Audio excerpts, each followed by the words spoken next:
Hello everyone, this is your teacher Naman Trivedi here.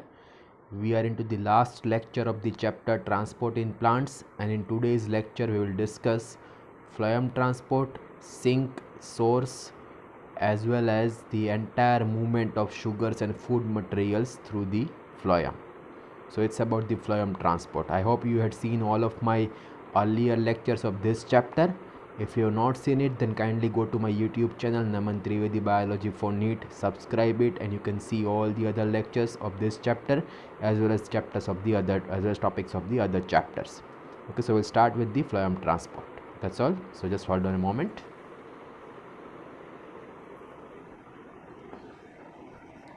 So as you can see, so phloem transport, it is mainly, as we know, the phloem is a vascular tissue and it will transport the food material. Phloem is a vascular tissue and mainly it will mainly transport the food material. Now in plants, the food materials are, the primary source of food is mainly sugars. So earlier by photosynthesis glucose is formed and then glucose is transformed into sucrose. So as you can see, the main food source is sucrose. Now you need to know over here two terms. When we study this transport, you need to know two terms, that is, one is source and other is sink. Okay, one is source and other is sink. So as you can see, source is the part where the food is synthesized. Source is the part where the food is synthesized. For example leaf, where plant can perform the process of photosynthesis. Whereas sink is the part where the food is stored or utilized. Okay, where the food is stored or utilized after synthesis, like tubers, seeds, fruits, you can call it. So the place where food is made or manufactured is source, and the place where it is utilized, okay, and the place where it is made, it is utilized, it is termed as sink. Keep that in mind because I'll talk in source and sink now from now on. As the leaves are green, they perform photosynthesis, they have chlorophyll, so the food is prepared over here, so it is source. And the place where it is stored, in tubers, in fruits, in seeds, that is what we call as the sink. Now in plants, source and sink may be reversed depending upon the plant's needs. It can be reversed depending upon the need of the plants. Why? Because as you know, in different seasons, plants needs to have an adaptation to for survival. So when the enough food is not available, plants can utilize the food which is stored in its sink like tubers, and then it can move that minerals or move that nutrients to the other parts. So it depends on the season. Keep that in mind. So now moving on to the next page. So as you know, in plants, source is mainly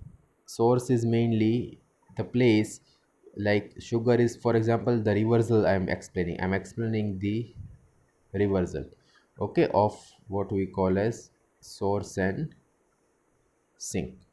Okay, so sugars are stored in roots. Okay, it can be mobilized in the early spring season to the newly formed buds. Where? To the newly formed buds. Why? Because they need nutrients for growth. Because they will need nutrients for growth. Okay, so as you can see, just a minute, I'll just zoom in a bit. The sink can be the buds and source can be from the place where it is stored, or root. So here the root was the source and here the buds are the sink or the place where it is utilized. Okay, and they'll need energies to develop photosynthetic apparatus. It happens mainly in the early spring season. So it's just an example where there is reversal of source and sink. Another question which they have asked frequently is, in phloem there is bidirectional movement. Okay, that means source and sink relationship is variable. So direction can be upwards or downwards. Downwards, and such a movement is what we call as bidirectional movement. While xylem, as you know, where the water, it is mainly unidirectional. Xylem, it is only unidirectional. It is transpiration pool is always upward. Okay, so in phloem the food can be transported in any direction. Whatsoever. Keep that in mind, that I have mentioned in the note over here. Okay, yeah. Now moving on to the next part. So now how the food materials will move in the phloem. So for that we have a hypothesis called as pressure flow or mass flow, commonly termed as pressure flow, given by Munch, and then it was modified by the Crafts. Not given in textbook, but they've asked this question that who has given the pressure flow hypothesis. The answer is Munch, and it was modified by the Crafts.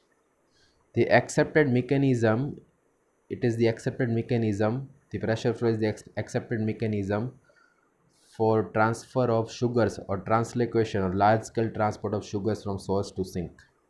Okay, it is the accepted mechanism, so keep that in mind.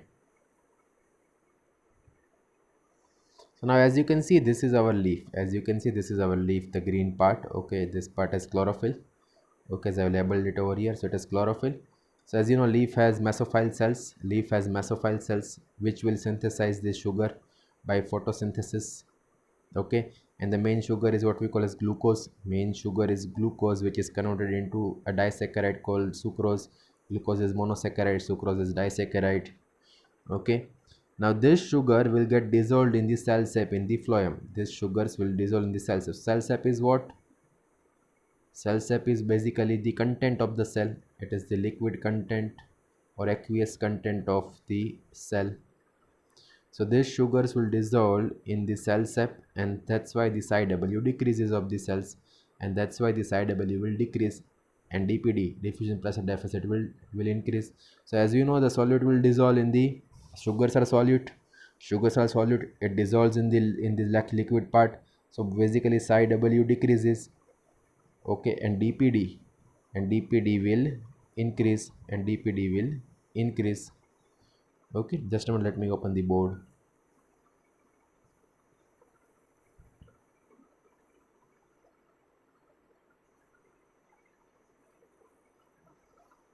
So basically psi W decreases and DPD will increase. Why this will happen? Why this will happen? This will happen because as sugars which are synthesized will be added into cell sap, so solute content increases, so psi W will decrease. So you should know this part. Okay, so that is what this entire part is trying to explain. Okay, now moving on to the next part. So ultimately, if you take the phloem sap, that is what we call as the content in the phloem. It has mainly food material sugar. So what it contains? So primarily it has H2O. As you can see, it has sucrose as a main sugar. Okay, apart from that, as you can see, it can also have just a moment, I'll just zoom in a bit. Apart from that, you can see it can also have other sugars. Okay, also have sometimes hormones. Okay, so H2O, sucrose, other sugars and hormones are the main things which is found in the phloem sap, which is found in the what we call as the, just a moment, yeah, which is found in the phloem sap. Okay, then all of these are moved or translocated through what we call as phloem. So all of this is moved or translocated through what we call as phloem. So you should know that basically when you talk about the content of the phloem, basically when we talk about the content of the phloem, it contains mainly the whatever content is inside the phloem is what we call as phloem sap. Now what is present in the phloem sap? Okay, what is present in the phloem sap? So I'm writing it over here. So phloem sap contains, first it has H2O, main sugar is what? Sucrose. Okay, it also has other sugars. Then apart from that, it will contain what? The fourth thing, it will be having amino acids sometimes, and fifth, it can have phytohormones or what we call as plant hormones. This is what we found inside the phloem cell, and all this is transported, as you can see, is through the all this is transported through the phloem. Okay, all of these compounds in the phloem sap are transported through the phloem. Moving on to next part. So see what will happen. that mainly when the osmotic pressure will build up in the phloem sep because of the end water content and all those things. So phloem sep can move from the areas of high pressure to low pressure. It can move from the areas of high pressure, sorry, it can move from the areas of high pressure to the low pressure as the gradient is formed. Now let's assume that what will happen at the sink. So this is what condition, this entire condition had happened at source. Now what will happen at sink? So osmotic pressure will be reduced. Active transport is also necessary for movement of sucrose out of the phloem sep. Okay, active transport is also necessary for movement of sucrose out of this phloem sep. Okay, where the cells will utilize it. Sugar is converted into cellulose or starch. Sugars are removed, and osmotic pressure will decrease, and water will move out of the xylem. As you can see, water is moving out of the xylem. As you can see, water is moving out of this of the, sorry, phloem. So as this is the phloem part, this is what I say is the phloem. So this entire condition, okay, this entire condition, this loading part, or where the phloem is filled with all this, it happens at where? It happens at the source. It happens at the source. Then this all events, this also happens at where? Source. Okay, so basically at source the osmotic pressure will build up, phloem sep will move to the lower pressure area, it will reach to where? To the sink. Now sink, it must be reduced. How it will be reduced? The sugars whatever has been found in the phloem, or the energy rich compounds, will be moving out. When the sucrose will move out, okay, into the cells which will use it, and sugars will be converted into like starch or whatever you can see. As sugars are removed out, osmotic pressure will decrease, okay, and water will also move out parallelly. And what, because as you know, as solute will decrease, IW will increase. As solute will decrease, IW will increase. So from the phloem the water will also move out. Water will also move out. Now as we know, sugars are mainly in the form of the sucrose, okay, and they will be moved into companion cells. They will be moved into companion cells in the phloem. Okay, so this, from where it will come? It will come from the mesophile to the companion, and then it will be entering into the phloem sieve tube cells. Into the phloem sieve tube cells, as you know, phloem forms sieve tube like component because of the sieve cells. And this is what we call as loading. This is what we call as loading. Loading means synthesis and adding of the sugar in the source, and this leads to formation of the hypertonic condition in the phloem. This leads to formation of the hypertonic condition in the phloem. Okay, so if I want to explain this thing, how can I explain? So just be with me over here.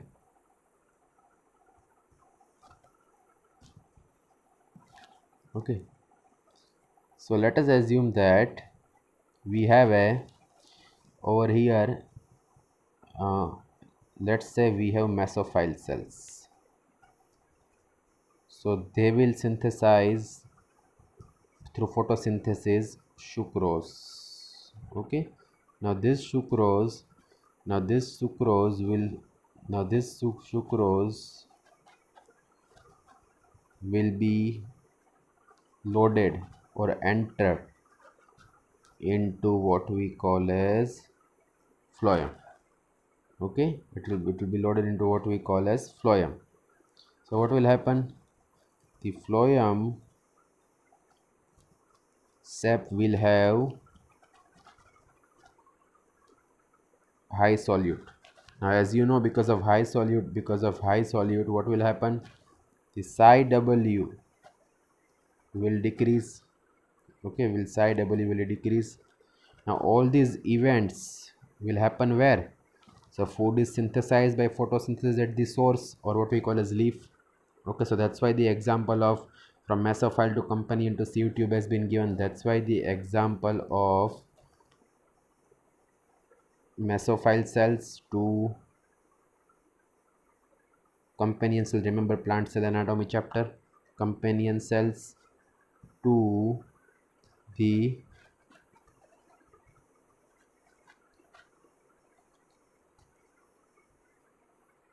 sieve tube cells has been given. Okay, so this is where what will happen? The psi w will decrease. Okay, and the gradient of sugar is established. Now what will happen? Now what will happen at the sink? That is where it is utilized. So sink, these sugars are utilized. So at sink So at sink,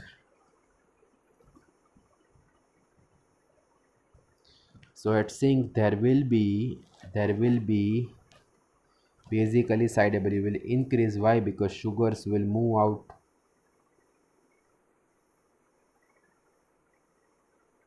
Sugars are moved out, so side W increases. Okay, so therefore the osmotic pressure, okay, as you can see over here, therefore the osmotic pressure, okay, therefore the osmotic pressure will decrease and water will move out of the xylem, as you can see over here. So that is what happens at the sink part. So I explained all of this part, sink and source thing. Okay, I explained both of this thing in my through the board. Now as you know, the sucrose is formed, will go to companion cells, to the sieve tube cells, and this is what we call as loading. Okay, and loading will produce hypertonic condition. So now just remember, so what will happen, that what we call loading is nothing but entry of sugar or sucrose in phloem. It is what we call as loading. It is very important, so kindly pay your attention. It is what we call as loading, and this loading will lead to hypertonic condition in the phloem. Okay, it will happen at source as usual, because source is where it is synthesized. The pathway is same from mesophile to what we call as companion cells, companion to phloem sieve tube. Okay, and this will form hypertonic means high solute. So the sugar movement in sieve tube cells and company is mainly by active transport. It is by active transport. So ATP is utilized in it. It is by active transport. Okay. So once the sugar moves, water will also move from xylem to phloem. So water, as you know, xylem is rich in water.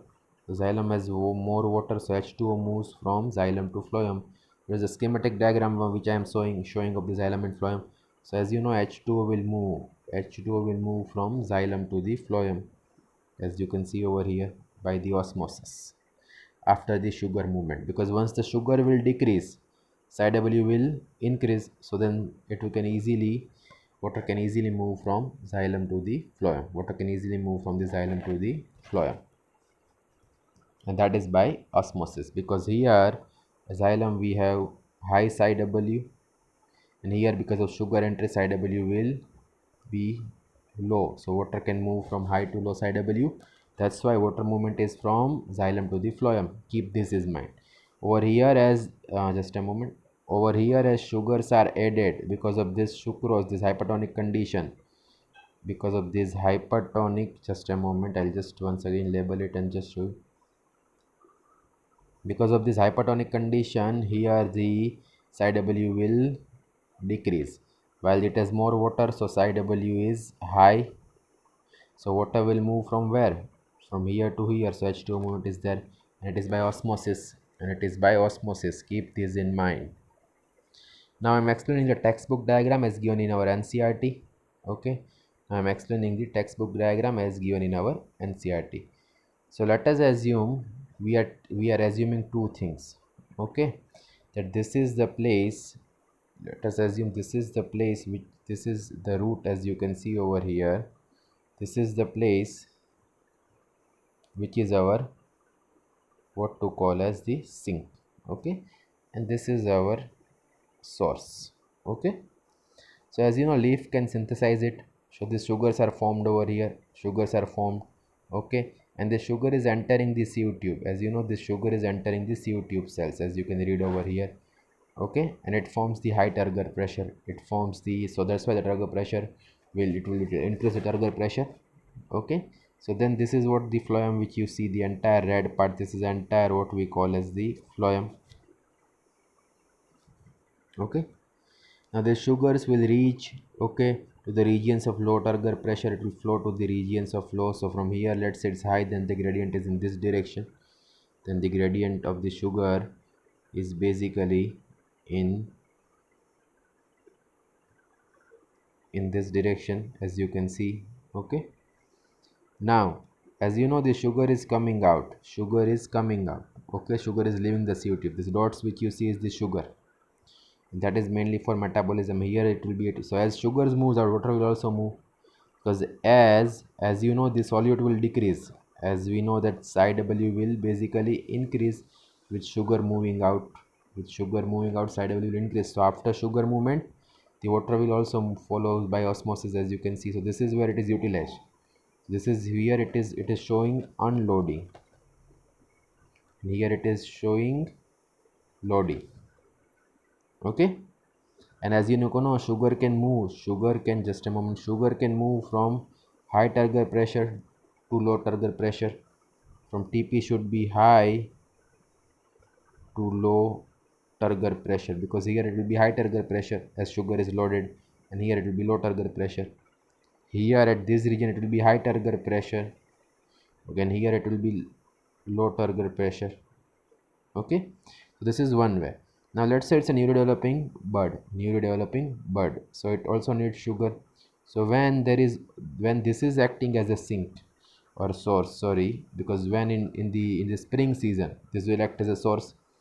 So sugars can move through this direction over here, sugars can move through this direction over here, and then over here, as you know, it will leave and loading unloading will happen. So here at that time loading will happen on, and here what is happening, here we are undergoing underloading because unloading, because it will utilize it for its growth. So as sugar will move, motor will also move. So as sugar will move out, psi w will increase, and then water will also move. So osmotic movement of water will also be there.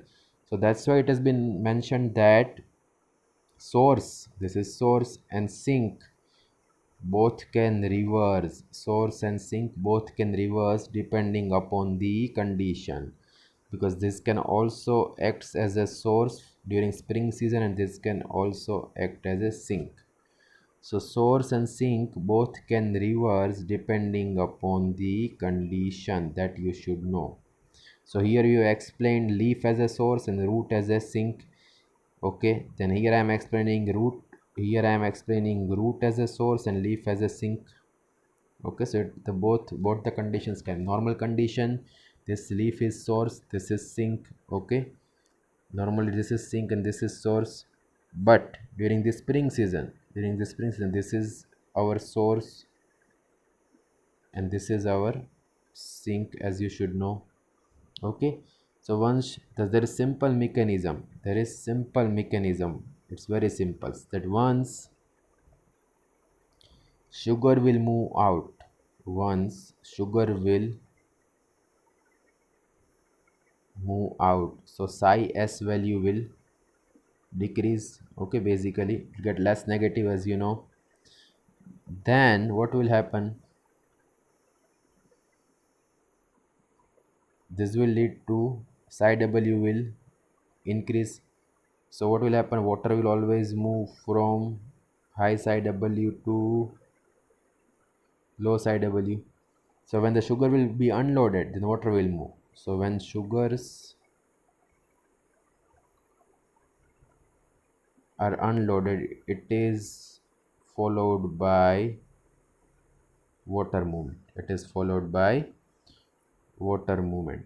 Okay, so as you can see, water moves by osmosis, water moves by osmosis. Okay, sugar in enters, sugar pressure will increase.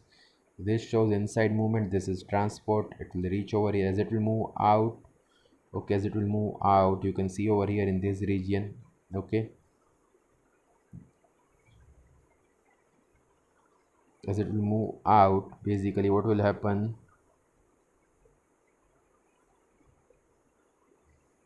so by parallelly water will also move, water will follow. Same when the transport is from here to here, as the sugar will move out, water will also follow, as the sugar will move out, the water will also follow. So it is in this relation.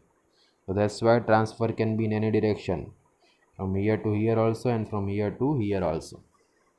So this is what textbook diagram is trying to explain. So keep one thing in mind, that movement is begins at source where sugars are loaded into the sieve tube. Okay, that is by active transport. This is what we call as the loading, what I explained. Okay, so it forms the water potential gradient and the mass movement will happen in the phloem. Now phloem is mainly comprising of what? Phloem mainly comprises of, remember the chapter 5th of plant anatomy, that phloem will have sieve tube cells which will form sieve plates, long columns which will be forming. Okay, which has holes in their columns. As you know, it will form such long columns, and these regions will have holes in it. Okay, and in these holes there will be cytoplasmic strands of the cells which forms continuous filaments. So you should know this question. This has been asked as a question. Okay, so we have these holes from which these filaments can be passing. As you can see, the same sort of network is there. So as the hydrostatic pressure will increase, pressure flow will begin and sap will move through the phloem. So as the sink, it will be utilized. At the sink, as we know, it will be utilized. So the sugar will move and the water will also pull. Okay. So the loss of solid will produce high water potential in phloem. So water moves out and it returns back to the xylem. It returns back to the xylem. So as the pressure will increase, the pressure flow will begin and sap will also move parallelly. So you should understand that at sink the sugars are utilized. So as the sugar will be moving outside, the water will also follow the movement. The water will also follow the movement from source to the sink, and this entire form this forms entire gradient from source to the sink, and this forms entire gradient or pressure flow from source to the sink. Okay, keep that in mind. What source can be anything, leaf or root. Sink can be anything, no newly growing bud or root, depending upon the season. So this is what is trying to explain, that as this is the word, sugar will move out, sidability will increase, water will move also, and it will return back to the xylem. And as the pressure will increase in the phloem, it will pressure flow will begin and sap will move. Okay, so pressure flow movement is, as such, you can also say that it is sort of a n massy movement. So there is mass translocation of the sugars. And how the world knew about it? So the entire world knew about this through the Trescher technique.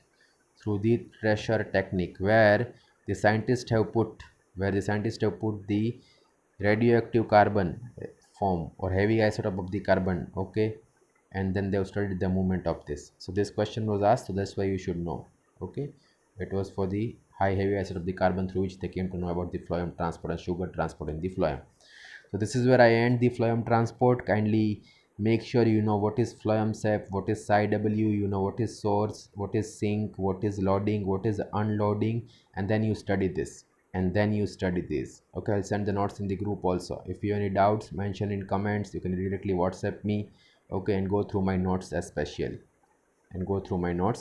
especially.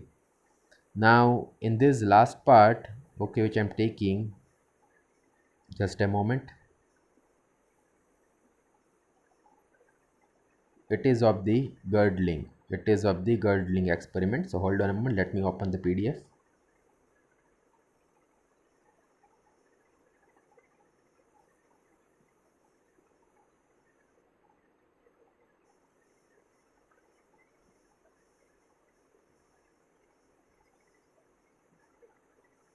So it's a very huge chapter, as you know, and today we are completing this chapter. So I have explained this diagram to you. Okay, so over here this was source, this was sink. Okay, again from this direction, if you talk about, this was mainly source, this was sink. So keep that in mind. Okay, now they've asked the definition of the girdling, so that's why I'm taking this. So girdling is nothing but, if you take a plant like this and if you remove the bark of this, okay, then in that condition what will happen? The plant will die after a while. Why it will happen? So this is what we call as girdling. Okay, this is what we call as girdling. So this is, I am just discussing girdling from here, so read from the textbook. Okay, so if you take a ring of a bark, okay, and up to depth, certain depth, if you remove that till the brown part, you can see, if you remove the dark brown part, whatever is outside, okay, till it reaches the white part in the plants, okay, then it mainly, it will see that the part which is, so for here, let's say you have done the girdling, then this part will be swollen. This part will be swollen for a few weeks, and then the plant will die, because the tissue responsible for food translocation, okay, is what we call as the phloem. Okay, and transport take place towards the roots. Okay, and then that the plant will eventually die. So to kill the large plants, the girdling is used. So just wait, I'll show you the image. So that you can have a easy idea.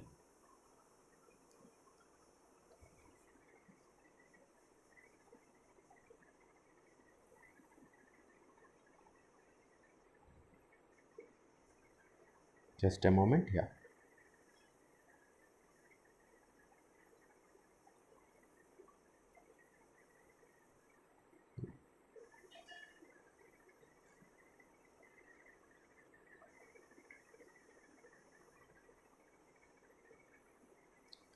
So this is what the ring has been removed. This is what the ring has been removed. And if you see over here, as the ring has been removed, so this part has been swollen. This part has been, so we are removing the bark. So eventually the plant will die from here. And this will swollen because the food material will get accumulated, because, and this is what you call as the girdle, as you can see. Okay. And then it is also used to kill the large plants. So the food will all be accumulated in this region. Food cannot reach to the sink. So over here it's a sink. Okay, we have source from the leaf, so food cannot reach, and that's why you can see this has been elongated. So this is what we call as girdling. Okay, so this is like this, as you can see. Okay, to remove the plants, you remove this part till what you see, this white part. Okay, and this part will basically get swollen. This brown part is removed, so this it will get swollen because of the, this is what we call as girdling, and then the plant will die. Eventually plant will die. You can also see it over here. Same, this is also a sort of girdling which they are trying to show. Same over here, as you can see, this part will get swollen, elongated. Okay, again this is the real image I am showing you, where they are trying to, yeah, this is just the girdling thing. Okay, so it is very easy way to kill the tree. Do not try it. Okay, it is very easy way to kill the tree, so do not try it. But the girdling definition has been asked. Girdling is important for question, especially definition they ask. And here I would like to end the chapter. So in this chapter, water potential, osmosis, transpiration definition, guttation definition, root pressure hypothesis, girdling definition, okay, as well as the compound movement in directions, or what we call as the mineral remobilization. All these topics which I have mentioned are important. Kindly go through it. In next lecture I'll take all the previously asked questions. Thank you everyone. Kindly like and subscribe my channel and view my more lectures, and if you have any doubts, you're always welcome on WhatsApp or mention it in comments.